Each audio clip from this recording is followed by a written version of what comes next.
Hey, everybody. Welcome to the TEConnect podcast. I'm John Martin. And I'm Dean Reverman. Point of sale, Dean. Yes. Pretty important for, retailers, hospitality. It's kind of critical, mission critical. Can we say? I'd say mission so. critical. People want to buy stuff or, engage your services. They got to pay for them somehow. Exactly. You got to process them, keep track of data and whatnot. So would you assume that, I think we talk a lot about point of sale. We know there's a lot of different options, a lot of different systems out there. Would you, and granted, I know you kind of know otherwise right now, but would you assume that most people are like, just, hate their point of sale systems and are just dying to change and look for something new and different? Right? I mean, it seems like, that's like the thing that gets kicked the most, right? This point of sale system, it's terrible. Right. I can't get my customers in and out fast enough, and my employees, they're bitching about it all the time. I mean, whatever. and you've been probably in a store where you've been waiting in line or where somebody's ringing you out and they go, our stupid system's all slow. And 100%. Right? Okay. Yeah, absolutely. So to that end, we wanted to do a little more of a data dive into point of sale for our customers and our listeners and BlueStar folks. So we conducted this big survey. I'll tell you a little bit more about it here in a moment to find out a little bit more about how people actually feel about their point of sale systems. And the results were somewhat surprising. Oh? I mean, there was some that you can kind of expect, but there were a few things that were a little bit surprising. Okay. I know we teased some of them on LinkedIn recently, and you actually failed, I think, 2 of the 3 questions, I believe. I'm pretty sure I did. Answers. So... I mean, granted, I didn't know you were going to call me out. I would have too, but anonymous I survey. I thought it was an anonymous survey. Yeah, so. It wasn't anonymous.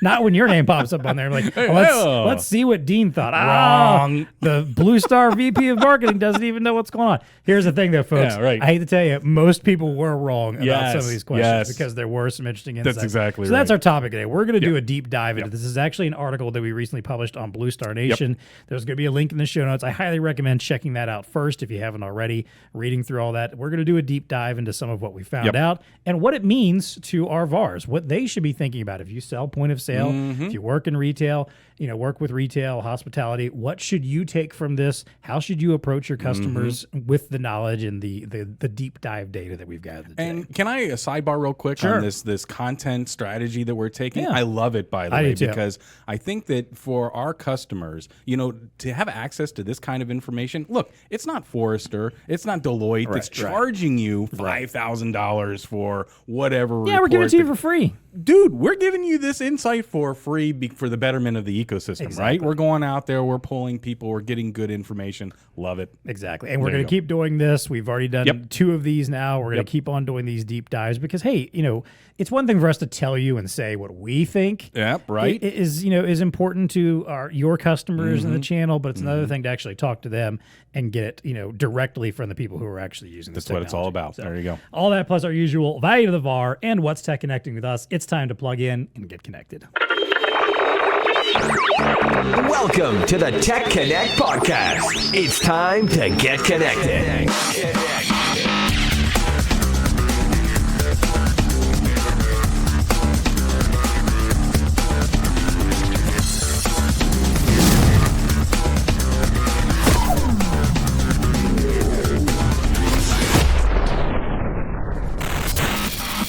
All right, Dean. So let's get into this here. So first of all, I want to give a little backstory here. So yes, we're BlueStar Nation is like our new blog that we've got out there. We've got I think 4 articles out there so far.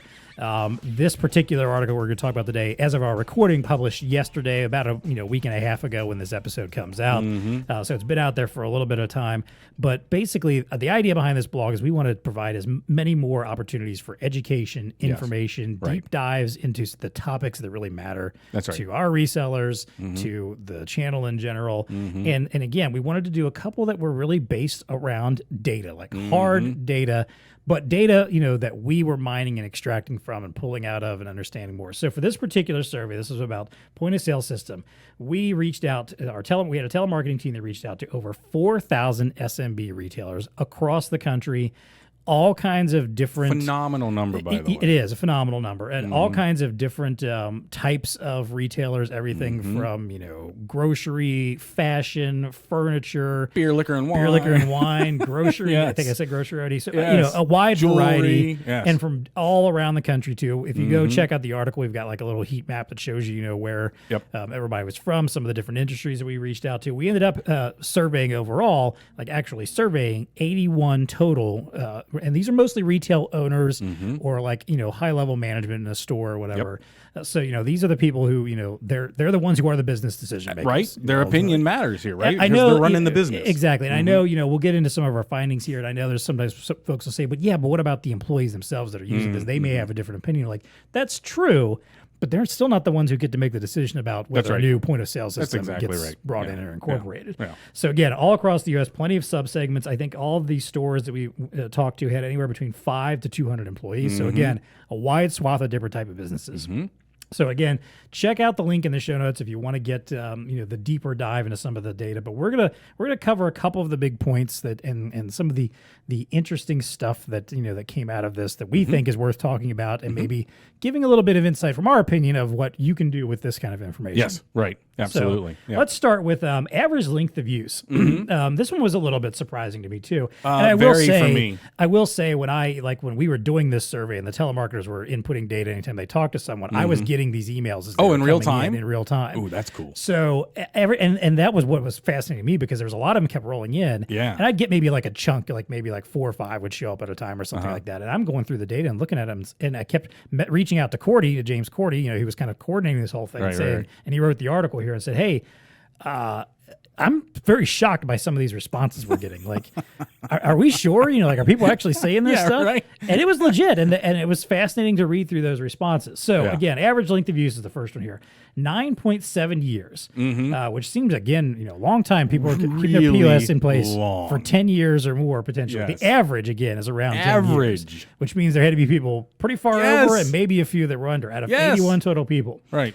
Average satisfaction rating was 7.6 out of 10. And 61.7%, basically 62%, said 8 or above was their satisfaction with the system. This was the first poll that I threw up on LinkedIn about this survey, a week before it came out, and asked people what do you think?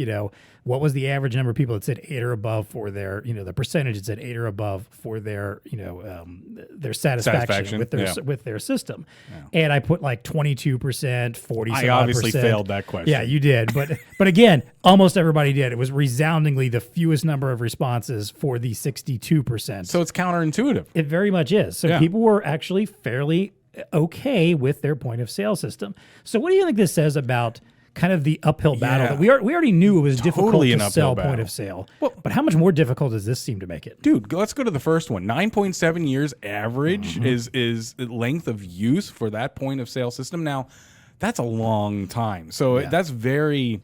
if I put on my reseller hat, that's disappointing in the sense that, oh my God, look, I put this installation no one keeps their phones for that long anymore. Nobody does. Or almost any other technology. That's why I think that would be one of those numbers. I'm like, man, are we sure we're getting the right data? But it's there, right? Yeah. And when you think about it, when you think about the SMB out there, dude, they buy something, they're going to try to get as much out of it as they possibly can. Yep. So what that tells me from a reseller perspective is you really kind of have to have the conversation early to talk about sunsetting the technology or taking advantage of newer technology that's coming out, because clearly these people are not on board with some of the latest things that both hardware and software bring into the table as far as omni-channel experience, better backroom inventory, asset management, et cetera, et cetera. Yeah, because I imagine a 10-year-old system isn't going to have a lot of stuff. We weren't even talking about that stuff 10 years ago. Serious. And again, this is an average. So to your point, you've got systems that are 12, 14 years probably out there. 14 years ago, what were we using? Electronic cash drawers, probably. So maybe that's the people that we're talking to. It's like, oh my gosh. So to me, that's a huge one. But then the satisfaction survey is really interesting. Clearly, I got that wrong. But if 62% basically are giving it an 8 or above, they're happy, right? Right. And I guess they're answering that from the perspective of our business is still running. Right. We're still able to do this commerce. We're still able to take in money in exchange, so we're satisfied. If it ain't broke, don't fix it, kind of a thing, right? Probably that attitude is prevalent there. Exactly. Which I think, to your point, means it's not like there's no opportunity. And we're going to get to that a little bit later, too, about that there actually is still opportunity in spite of that. But just acknowledging that on the surface level, most people you talk to probably are not going to say that they hate their system. Yeah, right. Most of them are going to say, it's all right, or even, it's good, it's fine, it works for me. And to your point, it might be because they're used to it, it's working fine, it's not broke, their business works just fine with it. Why would they consider changing? Because obviously it's a pretty big undertaking to change something like that. So I think that's probably a big part of what's behind that number. But even though, again, it's still, that was probably the most surprising thing to me. When I started seeing those survey responses and I started looking at all the ones who said what their rating was, I was consistently amazed how many of them were giving it a high rating. Like I would have expected at best the median to be around 5, maybe 6. And a lot of people that were saying 1, 2, 3. Right. Yeah. Very rarely was I seeing that stuff. More often than not, people were rating it again in that 6, in that 7, 8, 9 range.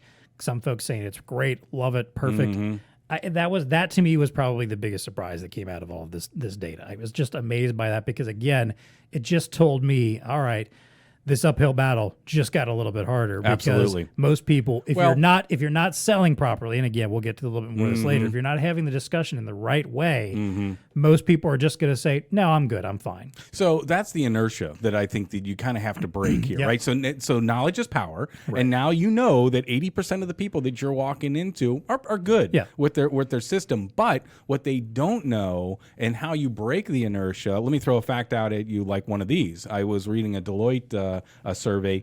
96% of people are expecting a seamless experience across all channels when they interact with a retail or hospitality entity. So here you might have an SMB business. They're 80% satisfied, right, with their POS system because it's doing the job, right? It's doing the widget. It's doing what it needs to be done. But the consumer is looking for a better, more seamless experience. So what this old system can't do is loyalty program, is some of the things that the modern system or today's system can do. So that is where you have to start prying open, if you will, the case of trying to figure out, well, how do we replace this system? How do we unearth this archaic POS system? You got to start talking about the things that they're missing out on, like loyalty, like customer experience, like omni-channel, like those types of things, and bringing that argument to bear, so that you can start putting in those seeds of doubt, like, oh, you know what, maybe my customers are looking for that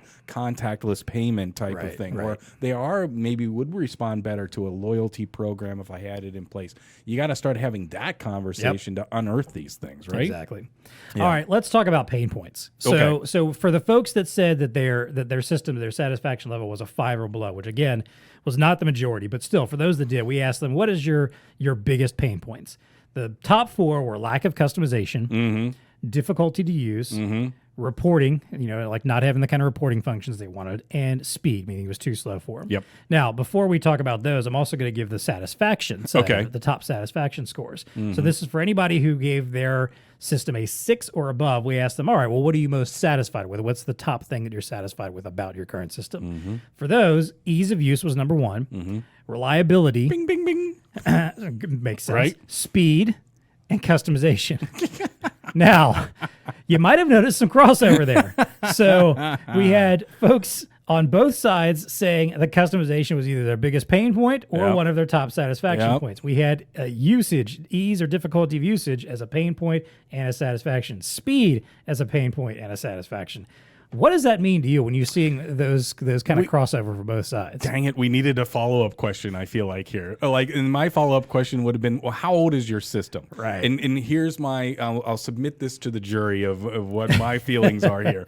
If their satisfaction is customization and speed, to me, that's probably indicating that they have a newer system. Right. One that has the drag and drop capability and the ability for the back end or even the management to customize, and I'm using air quotes, the software to a certain degree to fulfill their needs. Whereas an older system probably did not have that, doesn't have that kind of drag and drop, a WYSIWYG that they can deal with. They would have had to have called a reseller, and they're not going to do that, right? I mean, when I first read the biggest pain point being lack of customization, I was like, ooh, this is a win for resellers because that means somebody's just buying it off the shelf. Right. And oh my gosh, we really kind of need this customized to us. Right. But that's exactly what a reseller does, march right in there and customize it for their use. So I was thinking that was a good thing. But then I thought to myself, well, what people are probably doing is they have an old system. Maybe their business has morphed a little bit over the last decade. Right. And now they can't customize it. Right. And they don't know exactly how to do that. So that's bearing some frustration. So my argument that you're seeing some crossover here. I don't have the speed one down yet, but anyway, on the customization side, I'm feeling like maybe some of those folks who saw it as a satisfaction, maybe they have a newer one. Right. The older folks can't customize it. It's difficult to use. These are my pain points. Right. It's just my business has outgrown my POS system, but I'm too cheap to buy it. And all the other technology around it is outclassed at this point too. So. Yeah. Yeah, I kind of felt a lot of the same way. Like I thought that same thing. And I think another question that kind of would come to mind, and it probably does come to mind as you're reading this, is okay, but what are they using too? Because and granted, we didn't specifically ask that. Some folks would tell us in the process of the conversation, like, "Oh, I'm using X POS system." Yep. Now, obviously, we didn't, collate that data and pull it and put it in there because some of the ones that said they don't like it are going to be POS systems that maybe our resellers might sell or work with, folks that we work with. Some of them might not have been. So, we didn't want to like, hey, we're not throwing folks under the bus here about what is or isn't good or bad. And again, we didn't specifically ask about it. So in many situations, we have no idea what system they were using. We just wanted to understand, do you like it or not? Yeah, right. So I'm sure there's probably something there too. And I think they would be fascinating. And I'm sure the folks that want to be able to go out and tout, how good their system is would love to know that, hey, ours was the one that was ranked 8 or above on the most often. So I'm sure there's something there. But yes, I think to your point, it probably has a lot to do with the age of the system, has a lot to do with, what you're doing with it in your business, where your business needs are now versus where they were when you implemented that system. So I think that's probably, the big part of the crossover appeal there. Now, can I make another comment on this before we move on? As if you put your sales hat on now, this, again, knowledge is power. So now you know what the biggest pain points are. So lack of customization. So you need to be, when you walk in the door, when you're having that conversation about if you've broken the inertia that they're looking to upgrade, talk about that. Talk about how your system, or if let me take a step back, your system better be able to be customized so that you can answer that pain point, right? So the pain points, again, are lack of customization, difficult to use, reporting, and speed. Those were the top 4 things that were the biggest pain points. So know that, walking in the door and address it. Talk about how your system enables customization. Talk about how it's really easy to use, right? These are the selling points, because in the back of their mind, it's a pretty good chance that your customer thinks that these are the current main pain points. Talk about the reporting capabilities. Hopefully it does have a really robust reporting capability that's going to enable that merchant to do whatever they want, spin their data however they want to do it. And then, of course, speed, right? So just knowing, to me, this is great information to walk in. Of course you're going to ask your questions about, hey, what kind of system you looking for, and those probing questions and stuff like that. But in the back of my mind, I'm thinking, well, the 4 things that I know they probably don't like: lack of customization, difficulty use, reporting, speed. There you go. Because the thing is, and we know this from it's Sales 101. Your customer is oftentimes not going to tell you a lot of what actually is wrong. Yes. Either they just because they're embarrassed. Maybe. Yeah, they might be embarrassed to tell you, or maybe they just don't know to tell you. Maybe it's one of those things they just assume is just part of the experience. Like, they don't know it can be faster. Yeah, exactly. Like, look, point of sale is just always slow. We just know that. It's just how it works. There's so much data and blah, blah, blah. It's just going to be slow. They're all slow, right? Right. And maybe they just don't know any better. Or maybe they just think this is the one thing that just can't be fixed. This is just one thing we can't do. Maybe it is the customization angle. They're thinking like, hey, I'm a very weird, niche, very specific type of retailer. like just an example, because we've done campaigns around this before, like a dog groomer service or a pet grooming service or something, thinking like, well, there's not a pet grooming point of sale, right? Yeah, there is. Yes, there is. There actually are some. Or, more importantly, you could potentially work with someone who sells a point of sale that they could say, all right, we can customize it for your business and your specific needs. But again, they may not be realizing that that's a thing. They may just think, look, it's just, I get it out of the box. It's got some customization tools that I can tweak on my own. I got some setup WYSIWYG I got to go through. Exactly. And then once I hit go, it's like built in stone. Exactly. I can't move from it. Exactly. And that's another good point, too, is that idea that maybe they just don't understand or realize, like, look, customization sometimes can happen down the road long after you have established, what you established, again, let's say that 10 years ago, what your business needed then, obviously is going to change over time. And in the last 2 years, more than ever, we've known there's been a huge change in retail, when it comes to being able to do curbside, BOPUS, online ordering, all this stuff that has changed because of the pandemic and was on that way to begin with. That's all the kind of stuff that, requires some new changes to your system. Yep. And we know from talking to our customers and talking to our vendors and software companies that they all had to make some big pivots and turn on things. And some of these software companies that do these POS software, like a lot of them were already kind of prepping for this stuff.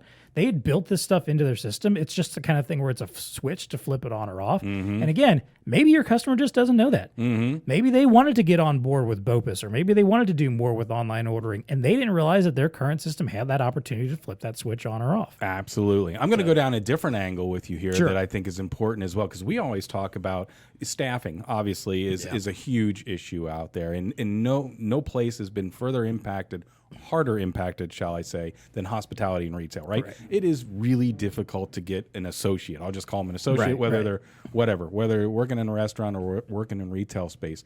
Again, I'm going to refer back to this Deloitte survey that I was reading, and what came out of it is that when you look at leaders are providing, the question is around company workforce strategy, this year and moving forward. What strategies are they deploying? And 91% of retail leaders were marked that improving the everyday workforce experience is a high priority. So we talk about, look, you got to have the right tools for the people that are coming in and showing up to work. You got to enable them with the right tools and a good POS system, a modern POS system that can enable BOPUS, curbside or loyalty programs, stuff like that.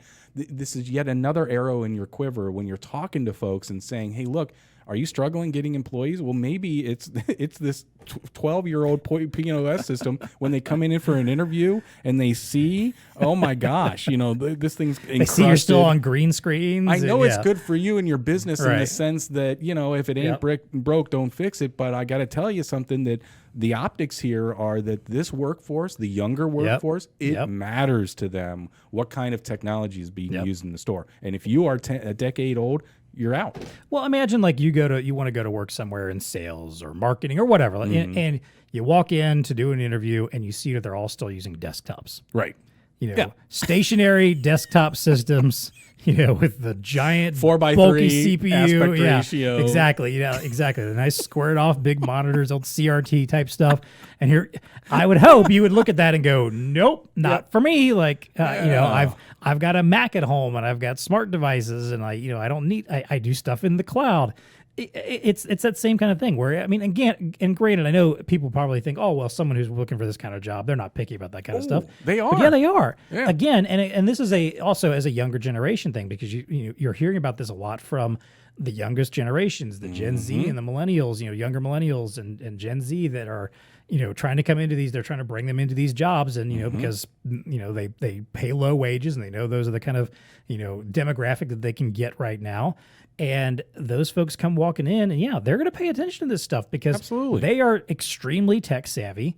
And if they pay attention and notice what you do and don't have, it might be a bit of a killer or a buzz killer for them to say, like, I don't want to work here. Or maybe they start using your technology and go, this is so outdated. Like, it's like my phone has a faster processing speed than your POS system. Why would I want to work on this? You're right. It's it's just all built into that stuff that you should be paying attention to when you're talking to your customers. Yeah. And not just walking in thinking like, all right, I know everybody hates their point of sale, so I'm just going to go in and show them the latest and greatest, and I'm going to win some business, right? Yep. And you got to make sure, so going back to the survey, the top satisfaction, one of the top satisfactions was ease of use. Right. And that really makes sense to me. I mean, so you have to be, I would be selling hard on that one too. Like, look, this system is going to be easy to use. We can customize it for you. Your employees are going to find this very easy to use, very easy to navigate. We're going to speed up your transactions so that you can get more volume going, get those people back out on the floor or back interfacing with their customers so they're not chewing up time waiting for the POS to process or whatever it may be. So, those top satisfaction ones, ease of use and reliability, we talk about that all the time. And I guess a couple years, 2-3 years ago, when iPads and other units like that were starting to be used kind of heavily in these spaces, they were being tested. I think we're a little bit past that now, and people realize the value of having purpose-built equipment, all-in-one computers and touch screens that can handle it, and were built for the environment. But again, that's maybe an argument that you got to have with somebody that still has 10-year-old technology. Don't give up on those arguments. Reliability, what you're selling, that is a top satisfaction. So, leverage that and say, hey, if they're even toying with the idea of replacing it, then they saw a couple years ago that somebody else was using an iPad or something like that. Not to say that they can't be used, but you get my point. Right. Not a purpose-built piece of equipment. Have that argument as well. So, anyway, lots of good stuff to kind of pull out from some of those initial findings. Definitely. Well, let's talk about one last one here of the major findings. So this, obviously a big question that we asked for everybody was, would you consider switching? Right. Now, here's what's kind of surprising because, again, we just said earlier, 62% of people said, I rank my satisfaction an 8 or above out of 10. But 54% of these overall, these 81 folks that we interviewed said yes, that they would consider switching. 27 of those that said yes had rated their system a 7 or above. So it's not like just the bottom feeders that were saying their system was awful. Folks that said their system was fine, 27 of those 81 said that are 7 or above said, yes, I would consider switching. So, and I was kind of doing a little bit of diving into some of the specific data. So the top obstacles to switching were migrating data, training, and compatibility with other systems. Those are the 3 things that kept coming up over and over when we would ask folks, all right, what would keep you from switching? They said they would consider it, but then we said, well, what would keep you from doing so? Those were the top 3.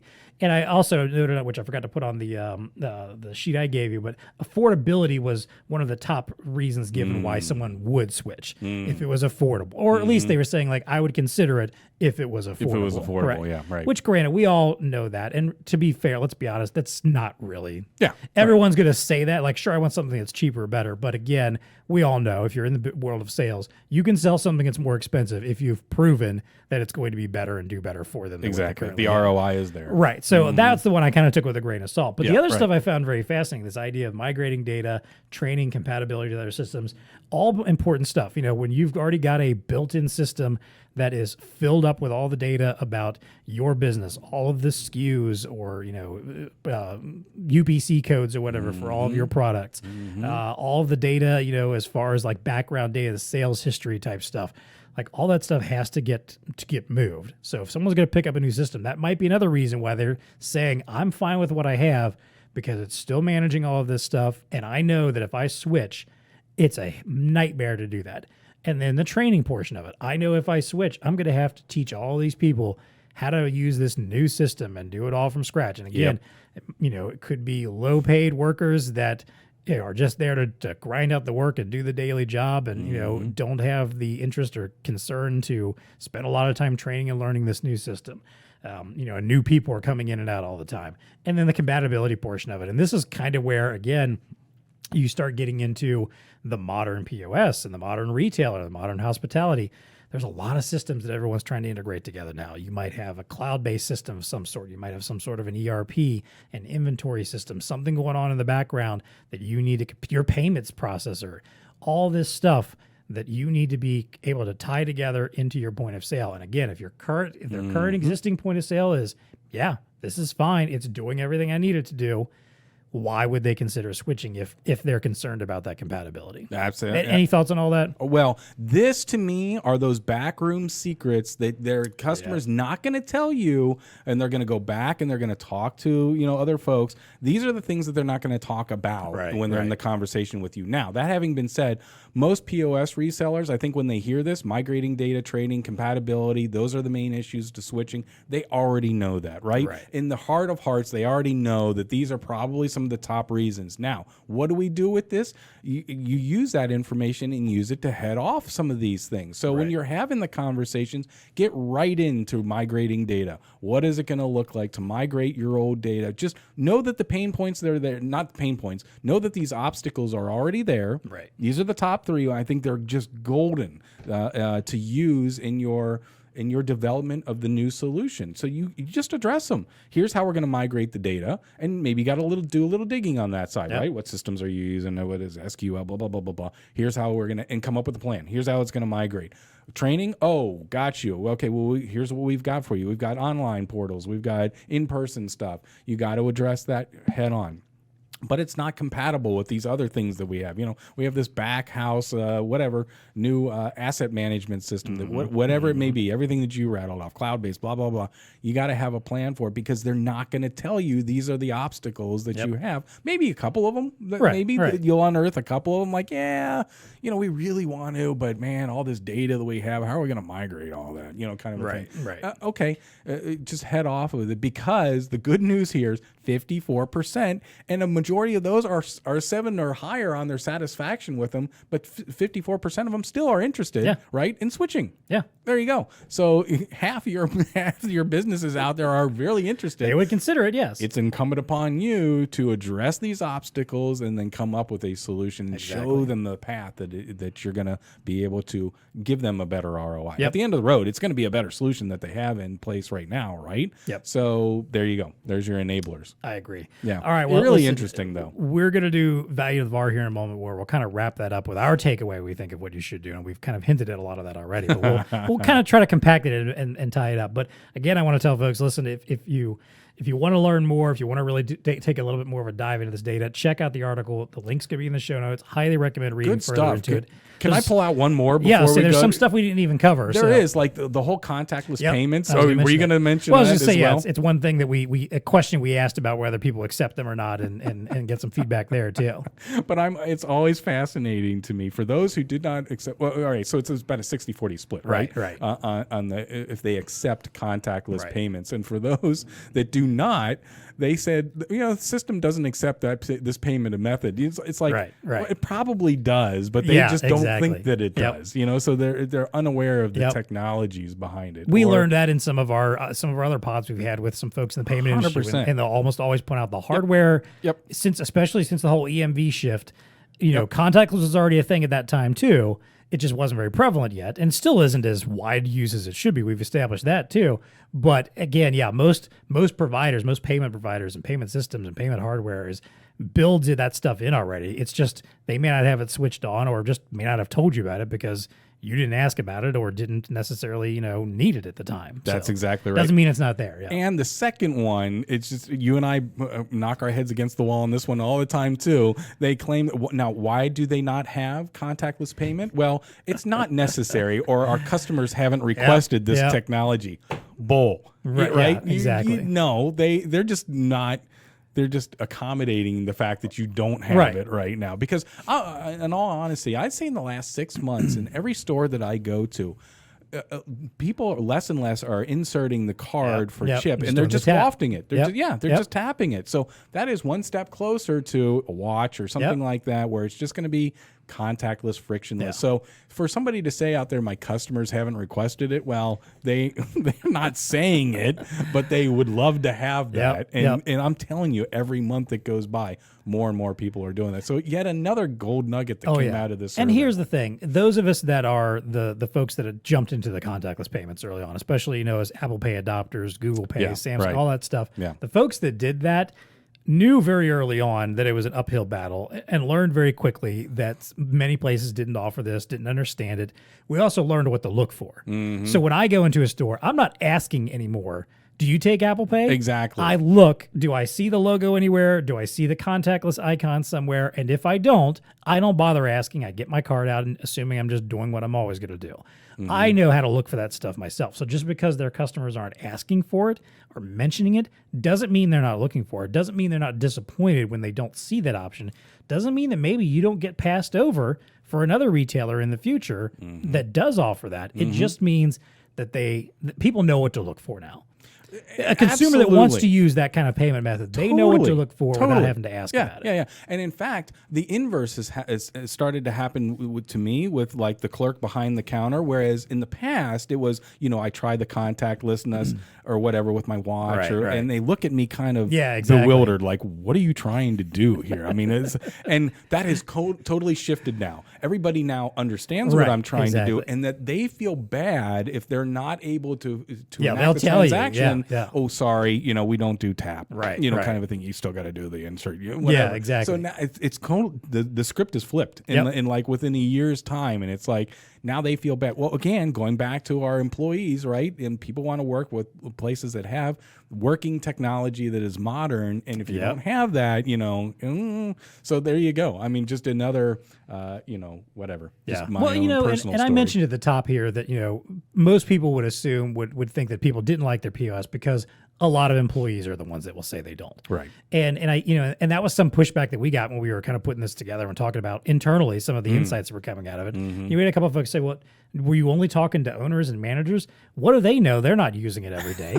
Although let's be honest here. Your typical, especially small or even mid-sized business, they're using it too. Those folks don't get to just run a business where they don't ever have to ring someone up. Yeah, they're out there doing the work 100%. and are on the floor. It's usually and after hours too. Right? Exactly. When all the employees have gone. Yeah, or when it's busy and like there's a line forming.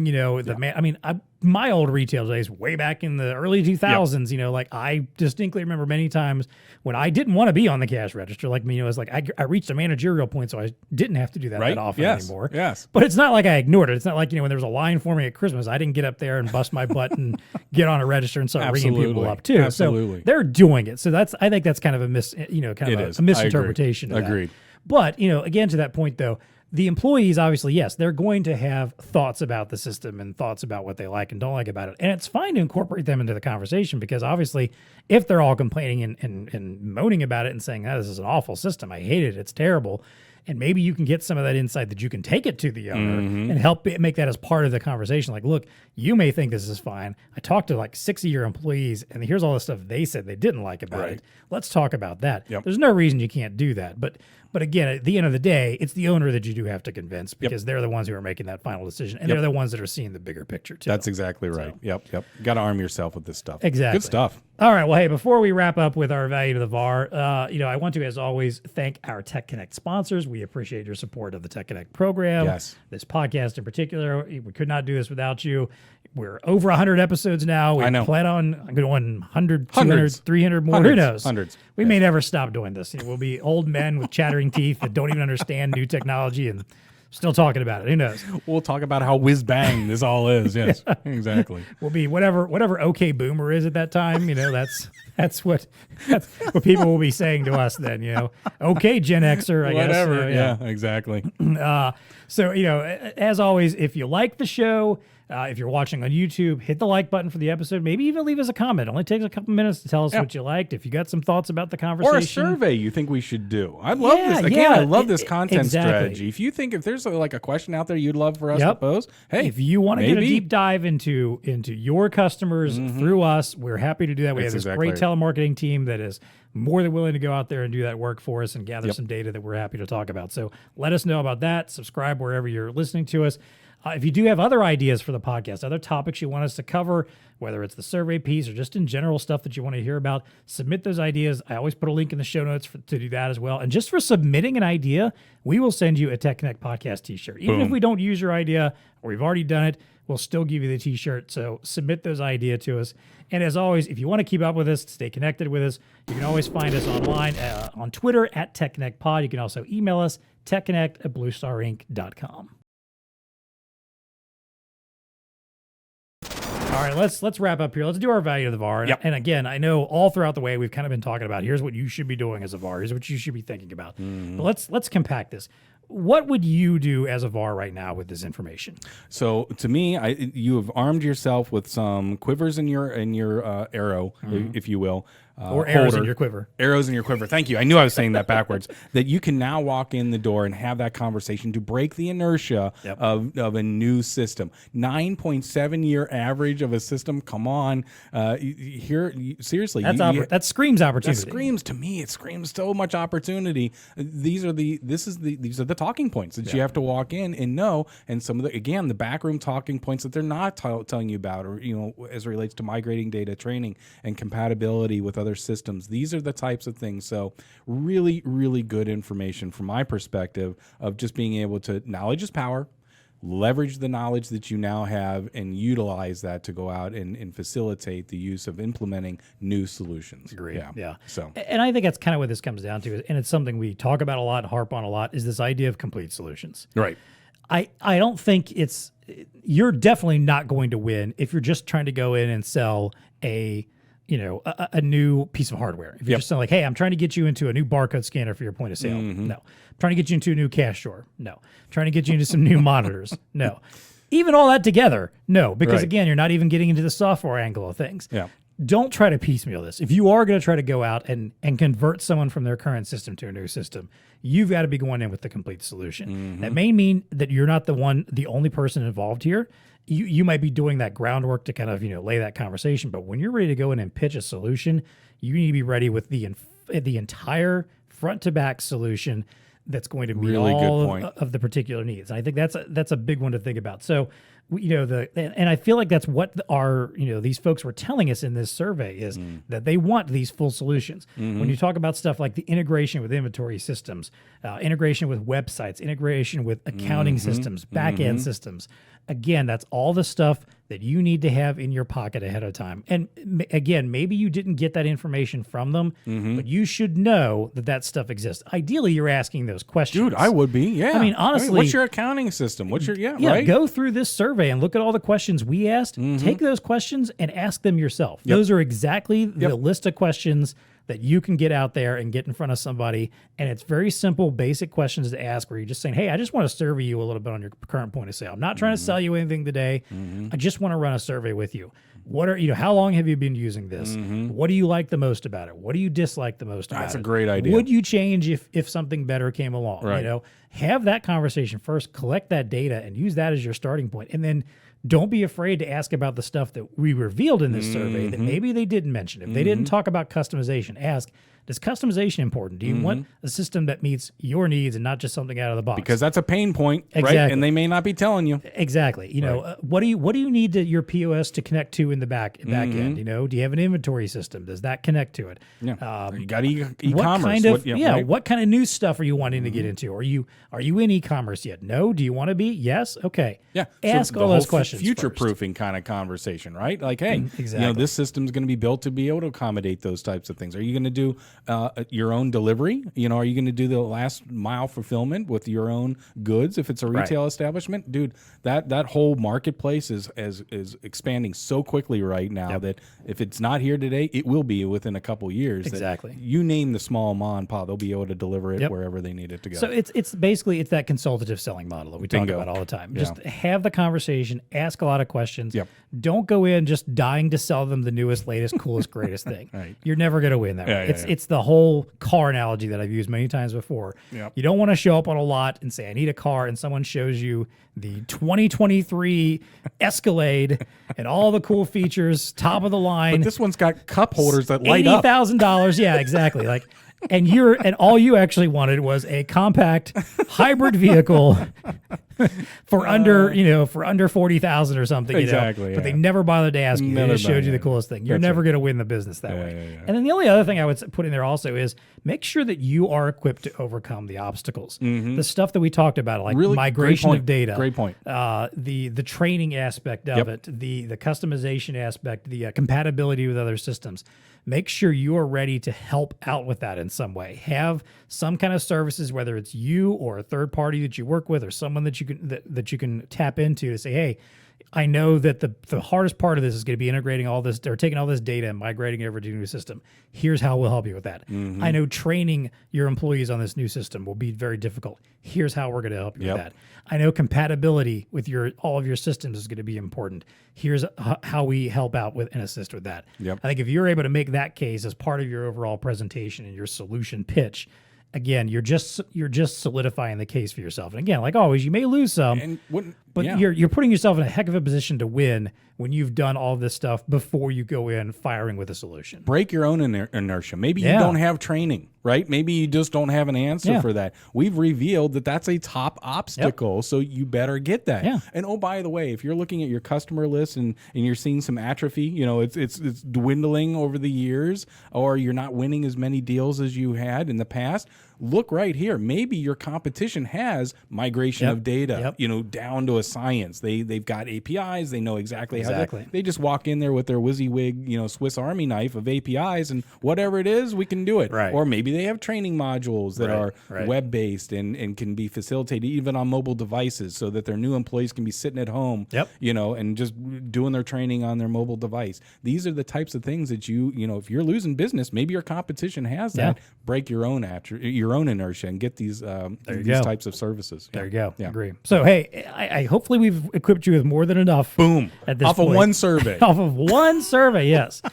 So that's again, why I love this deep dive. Do the dive into the data yourself. Pull some insights out of it. Let us know what you get out of it too. If you do this and you start having these kind of conversations yourself, let us know what does or doesn't work for you. We'd love to hear back from you. Yep. And again, if you want this kind of a deep dive into other industries, we did do one with warehousing recently. We're going to do probably an episode on that at some point. That's already out on that BlueStar Nation blog where you can do a dive in there too. But if there are other industries, other types of technology that you want us to do a deep dive of your customers and what they actually are saying about their systems and what they do like and don't like, would change or whatnot, tell us. We will be happy to look into doing that for you. Absolutely. Yep. All right, let's wrap up as always with our fun favorite segment, What's TEConnecting with You? Ah, yes. This is where we get to talk about something from the world of science, tech, business, innovation that has got our attention, caught our eye, something that we are either excited about or cringing about or worried for the fate of humanity. Mine falls into the latter one. Oh, no. Of course it does. Yeah. Not exactly, but you'll see. Well, I'm not going to Mars. Here's my headline. Uber Eats dabbles with delivering food via robots. Okay, so we've all heard about it. In fact, I was just talking to my daughter the other day, and she's like, oh, yeah, if you go to the Ohio State campus, there are these little robots that are going around campus and delivering food. That's right. Cool. Or if you go to the Cincinnati airport here, if you're sitting in gate 22 and you want a snack, you can order it and the little robot will bring it to you. But what's unique here is that Uber, so the company with its sights on becoming kind of this super app, if you will, is beginning self-driving deliveries in West Hollywood and Santa Monica. So gone, I guess, in this instance would be the Uber driver that's bringing your food to you. No, they're doing this autonomously now. So they've worked in collaboration with two other companies. One's called Motional, which is an autonomous vehicle company, and the other one is Serve Robotics, which is an autonomous sidewalk delivery company. The ones that are doing it that way. So this is kind of the first article I've read of actually somebody doing kind of bridging the gap between these little robots that go down the sidewalks to full up delivering a meal to your house using an autonomous vehicle, and it's through Uber Eats. So there you go. I mean, it's right. I mean, is it just going to be? It's just going to be these mindless vehicles driving around delivering us stuff. And didn't I don't remember seeing some commercials about it. Wasn't Domino's trying this out in a few places? Domino's too? has their own self-driving vehicle. Yeah, they have like a vehicle that does that. Yeah. Right. Mm-hmm. Now, I guess, but I like the adding the robot aspect because I do want it delivered to my door. Right. I don't have to walk out and go to someone's go to a car, especially where it snows in Cincinnati. Yeah, right? exactly. So, who wants to walk out there? Yeah, exactly. But I also do feel bad when I make a driver get out in that stuff too, or come out too. Whatever. Well, I mean, it's their job. No, true, but you feel a little guilty. I can't remember what it was when we had our last big snowstorm, and we kind of didn't know it was coming at a time. It was one of those things like it might snow. Oh, right. I do remember my wife and I ordering dinner that very night, and while we were waiting for it, to get picked up and delivered, the snow just started pouring down. Yes. I just felt so bad. I'm like, shame. I feel like I need to give this person an even bigger tip than I already did. Because I tried to tip well anyway. Oh, I'm with you, and I go out and meet them at least halfway, if not all the way to the curb. I was like, I'm so sorry that I made you do this. Yeah, really. I even literally sent them a message like after it was delivered. It was like, hey, thanks again. I appreciate you above and beyond, you know, that you did this. So thanks for risking your life so that I can have my Chinese food. You know, like the robots, you know, maybe they won't be quite as concerned. So anyway, so there you go. Uber getting into the whole, you know, automated delivery of food. They're going to start it out in California. We'll see if it makes it its way over here. Okay. So anyway, what doom and gloom you got for us here? All right. So here's an article I came across. Here's the headline for it. 4 hostile alien civilizations may lurk in the Milky Way, a new study suggests. What? Wait a minute. Reread. 4 hostile. I think hostile is a key word. Yes. Did I hear hostile? Hostile alien civilizations may lurk in the Milky Way. Holy moly. All right. Evidence, please, sir. So the evidence is sort of loose here, but it's an interesting story. It's at Live Science. As always, there's a link in the show notes. You can check it out. So basically, a doctoral student in Spain who has done other like interesting papers about like the WOW signal. I don't know if you're familiar with that at all. Like the signal that may imply that, you know, extraterrestrial existence. You know. Yep. So he basically did this paper where he kind of used human history as the baseline. All right. So I'll give you a quick little like piece of insight of or what he did. Yeah. Okay. Let me find this here real quick. Okay. So to reach his estimation, Caballero first counted the number of countries that invaded other countries between 1915 and 2022. He found that a total of 51 of the world's 195 nations had launched some sort of invasion during that period. The U.S. sat at the top of the list with 14 invasions tallied at that time. Go America. Then he weighed each country's probability of launching an invasion based on that country's percentage of the global military expenditure, which the U.S. won again. They're also 38% of global spending. But his point was that like he kind of used this as the baseline of, okay, like let's say, you know, the percentage of countries, you know, in the world that would invade other countries. Let's extrapolate that and expand that to the potential number of civilizations in our galaxy. Right. Got it so far. He expanded that out and also acknowledged like, you know, that, you know, which ones are even at a point where interstellar travel is possible, because part of his research or his, you know, mathematical equations, calculations, if you will. Yeah, decided that Earth was about 259 years away from interstellar travel at this point anyway. 259 years. 259 years. Okay. Yeah. Which, a little bit closer than I would have expected. Yeah. So basically he's kind of basing it off of that and acknowledging that like the potential survey of systems did not necessarily factor in whether they were even capable of interstellar travel yet. Plus, they would need to know that we actually exist. But the bottom line is came up with this idea that out of the potentially thousands of alien civilizations that actually could potentially exist out there that we don't really know about yet. Got it. 4 of them might actually be considered as hostile to us. Okay. But the other part of the acknowledgement here was like, given all those parameters, the Earth is still 100 times more likely to be destroyed by an asteroid than invaded by aliens. If that gives you an understanding of how infinitesimally small, I see. I mean, because, you know, the whole, like a whole, you know, asteroid event like what killed the dinosaurs is a 1 in 100 million years type thing anyway. Yes. So the odds of us being invaded by aliens seem pretty small. So I understand why. But it's not zero. It's not zero. It's not zero. And I get, you know, the appeal of, you know, when you watch stuff like Independence Day, War of the Worlds, all these, you know, alien invasion stories, you know, that make it sound, you know, seem dramatic and terrifying and awful. You know, there's a whole lot of things that have to happen right and go a certain way for that to ever possibly happen. It's, you know, it's highly unlikely. Even, again, if you do believe that there are a lot of actually other alien civilizations out there, have they reached interstellar travel? Do they know that we exist? Can they get here? That was an interesting mental exercise. It was, I totally see where he's sense, going. How he extrapolated, you know, out using, you know, the Earth population, and then kind of connecting the dots to other worlds. I can see that. Yeah. But only 4. Only 4. That's not terrible. It's the odds. I mean, because good. there's got to be the possibilities, right? If you believe in that part of the science, it's got to be thousands of potential. Exactly. You know, livable, you know, planets out there. Many of them are far older than we are, meaning more opportunity to have already advanced to interstellar travel. Really, really interesting. Yeah. So just like it's not peer reviewed. Again, we're talking just, you know, just fun, you know, fun conjecture, fun science and math around this. But I highly recommend checking out the article. It's just an interesting, you know, interesting possibilities. Okay. But I think it's for now. I think we probably aren't going to, see giant flying saucers over our major cities blowing up the White House and buildings yet or whatever. Not just yet. Or if you do, there's an asteroid right behind it because there's a better chance of that happening. Exactly. And let's be honest, if it happens, we're all just going to be destroyed anyway. Because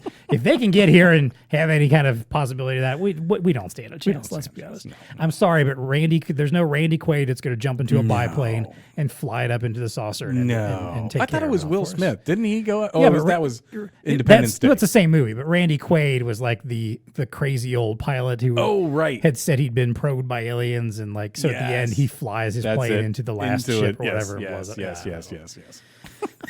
Independence Day is not aged well.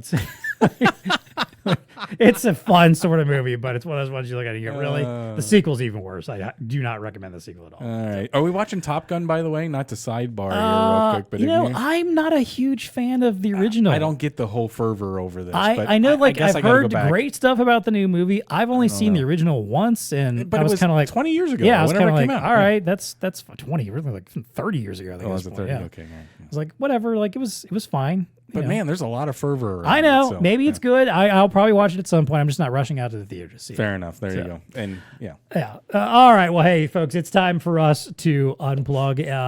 Until next time, maybe get a robot to deliver something to you. There you go. You're more likely to see that happen sometime soon than an alien coming and invading us and destroying the planet. So watch out for the asteroid. That's really the important thing. So, exactly. Right. And as always, folks, please stay connected. TEConnect podcast is brought to you by ELO. Dean, is there anywhere in your life that you're looking to add interactivity? Yeah, everywhere. Everywhere? Yes. Do you have any examples? Where do you want more interactivity? I don't know. Like in the shower? Would you want something in the shower so that you could, I don't know, interact with and pick some music, the channel and pick some music. There you go. Exactly. If I'm at the airport, I want more interactivity there. If I'm shopping, I want to be able to kiosk. Okay. I want things on my time and self-control. Right. All right. There you go. Man, that's a good. The only way that's going to happen, interactivity. That's right. Well, with a sleek, slim design that's built to withstand the rigors of continuous commercial use, just like the places you mentioned, ELO's 32-inch interactive display is the perfect place to start. Enabling up to 40 touches. Why are so many people touching this screen? Because it's in a high-use environment. Come on. 40 touches meaning 40 touches at once. How are you doing that? I don't know. How does that work? Well, if you went to a place, you got 10 fingers, and Miles is right behind you. He's got 10 fingers, right? And two other random people are just touching everything. Well, all right. It can accommodate. I know that's a good thing. I'm just saying. There you go. With fast, extremely sensitive response time and anti-friction glass to minimize heat as fingertips drag across the screen. Is it possible to generate so much heat that just melt the screen? So, right? No. Well, you get a little burn. You don't want that to happen. No, you don't want that. Don't want that at all. This was not a problem that I was aware of. Okay, but it's fine. What happens if we get too much heat generated while swiping? Not good. Does it again? Do we melt our fingers? Yeah, not good. You don't want to do that. You lose your fingertip. I'm sure there's a great reason for it. That's why ELO are pros at this stuff. So ELO's 3203L with industry-leading Touch Pro PCAP technology is designed with the user in mind. Using touch-through technology, it can be mounted behind a mirror, in a counter, or in a fully encased kiosk for added durability or aesthetics. I just think that's so cool. Yep. When you can have a touch screen. Yep. I get we have cases and stuff that can protect our devices and touch through them or whatever. I just think it's cool when you're able to do a touch screen through something else. It is cool. And it actually works. Yes. It's just and with ELO, flawlessly. Flawlessly. All right, want to learn more about the 3203L? Check out the link in the show notes or contact the BlueStar ELO team. Don't burn your fingers off. The TEConnect podcast is brought to you by Zebra. Look, the day-to-day use of enterprise mobile devices is pretty integral to distribution, warehousing, manufacturing, retail, and more. I would say so, yes. Yeah. Mm-hmm. But relying on the employees to locate, properly maintain, return these devices. Ooh, wait a minute. That can be a little bit of a struggle, right? A little bit of a struggle. Cost your customers probably some time and money. Finding all that stuff.